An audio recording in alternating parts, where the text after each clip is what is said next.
સુરતના ડિંડોલીમાં ગુટકા ખાવા બાબતે એક યુવકની હત્યા કરનાર બે ઇસમોની પોલીસે ધરપકડ કરી છે। સુરત શહેરના ડિંડોલીમાં એક યુવકને ગુટકા ખાવા બાબતે તેની હત્યા થઈ હોય તે ઘટનાને પગલે ચકચાર મચી ગઈ છે। પોલીસે હત્યાની ઘટનાને પગલે બે હત્યારાઓની ધરપકડ કરી છે। આરોપી કમલાકાર ઉર્ફે યશ શિંદે ચપ્પુ વડે કાકા દીકરા પર હુમલો કર્યો હતો। બંને આરોપીઓ ગુટકા ખાવા બાબતે ઝઘડો કરી રહ્યા હતા। ફરિયાદી રાહુલ પાટીલ ઝઘડો છોડાવવા માટે વચ્ચે પડ્યો હતો, ત્યારે ફરિયાદીએ તેના કાકા રામકૃષ્ણ પાટીલને બોલાવતા બંને આરોપીઓ ત્યાંથી ફરાર થઈ ગયા હતા। મૃતક અને ફરિયાદી બંને પોતાના ઘરે જતા રહ્યા હતા। ત્યારબાદ આરોપીઓ સાંજે ચપ્પુ લઈને રામકૃષ્ણ પાટીલના ઘરે પહોંચ્યા હતા। બંને હત્યારાઓએ રામકૃષ્ણ પાટીલ પર ચપ્પુ વડે હુમલો કરી નાખ્યો હતો। જો કે રાહુલ પાટીલ વચ્ચે છોડાવવા પડતા આરોપીઓએ રાહુલને પણ ચપ્પુના ઘા ઝીકી દીધા હતા અને જેના કારણે રાહુલ ઈજાગ્રસ્ત થયો હતો। સિવિલ હોસ્પિટલમાં ટૂંકી સારવાર દરમિયાન રામકૃષ્ણ પાટીલનું મોત નિપજ્યું છે, જ્યારે રાહુલ પાટીલની સિવિલ હોસ્પિટલમાં સારવાર ચાલી રહી છે। ઘટનાને પગલે ડિંડોલી પોલીસે ગણતરીના કલાકોમાં આરોપીઓની ધરપકડ કરી કાયદેસરની કાર્યવાહી હાથ ધરી છે। ફરિયાદી રાહુલ પાટીલની ફરિયાદ આધારે ડિંડોલી પોલીસ સ્ટેશનમાં એક ખૂનનો ગુનો રજીસ્ટર કરવામાં આવેલો છે। આ બનાવની વિગત એવી છે કે ગુનાના ફરિયાદી રાહુલ પાટીલ અને એના કાકા રામકૃષ્ણ રાજારામ પાટીલ એ બંને તારીખ 11 જાન્યુઆરી 2026ના રોજ રવિવાર હોવાથી સાંજે 7-1 વાગ્યાની આસપાસ રામકૃષ્ણભાઈના ઘરે જમવાનું હતું। તે અનુસંધાને આ ગુનાની જે ફરિયાદી જે છે એ એમના કાકા કે જે નરોત્તમનગર નવાગામ ડિંડોલીમાં રહે છે, એના કાકાના ઘરની આગળ પાનના ગલ્લે તે ઊભો હતો। તે વખતે આ ગુનાના બે આરોપીઓ, જેમાં એકનું નામ છે કમલાકર ઉર્ફે કિરણ મધુકર રૂલે અને બીજા આરોપીનું નામ છે યશ ઉર્ફે દાદુ ભાઉ સાહેબ શિંદે।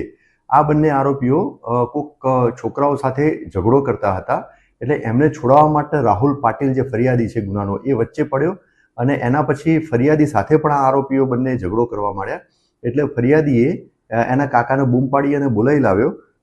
એના પછી એના કાકા આવ્યા તો આ બંને આરોપીઓ ત્યાંથી ભાગી ગયા। આ બનાવ છે લગભગ સાંજે 7 વાગ્યાની આસપાસનો।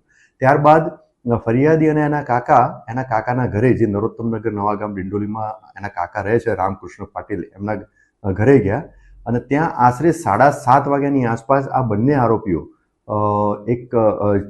એમની સાથે ચપ્પુ લઈ અને આવ્યા અને આ ફરિયાદી અને રામકૃષ્ણ રાજારામ પાટીલ કે જે ફરિયાદીના કાકા છે એ બંનેને મારવા લાગ્યા, ગાળાગાળી કરવા મળ્યા અને પછી વારાફરતી, એટલે પહેલા રામકૃષ્ણ રાજારામ પાટીલને પહેલા છરીનો ઘા માર્યો અને એના પછી જે ફરિયાદી રાહુલ દિલીપભાઈ પાટીલ એ પણ વચ્ચે પડતા એમને પણ છરીના ઘા માર્યા। ત્યારબાદ આજુબાજુના લોકો ભેગા થઈ ગયા એટલે આ બંને આરોપીઓ ભાગી ગયા।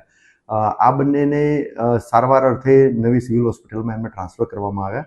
સારવાર દરમિયાન આમાં જે રામકૃષ્ણ રાજારામ પાટીલ એમનું અવસાન થયેલું છે।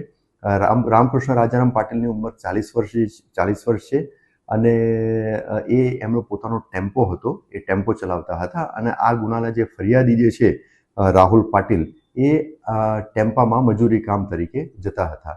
ડિંડોલી પોલીસે આ ગુનાના બંને આરોપીઓ કમલાકર કિરણ મધુકર રૂલે અને યશ ઉર્ફે દાદુ ભાઉ સાહેબ શિંદે એ બંનેને ડિટેન કરી દીધેલા છે અને એમની પ્રાથમિક પૂછપરછ અત્યારે હાલ ચાલુ છે। એમની પૂછપરછ કરી નિવેદન નોંધી અને ધરપકડ કરવા અને અન્ય આગળની કાયદેસર કાર્યવાહી હાથ ધરવામાં આવનાર છે। આ બંને આરોપીઓની ગુનાહિત ઇતિહાસ પણ તપાસ દરમિયાન જણાઈ આવેલ છે, જેમાં કમલાકર ઉર્ફે કિરણ રૂલેના વિરુદ્ધમાં અગાઉ 2 ચોરીના ગુના અને 1 શરીર સંબંધી ગુનો દાખલ થયેલો છે અને બીજા આરોપી યશ ઉર્ફે દાદુ ભાઉ સાહેબ શિંદે એમના વિરુદ્ધમાં 2 જીપી એક્ટ 135 એટલે હથિયારબંધીના 2 અલગ અલગ ગુનાઓ દાખલ કરવામાં આવેલા છે। Bureau report S24 news Surat.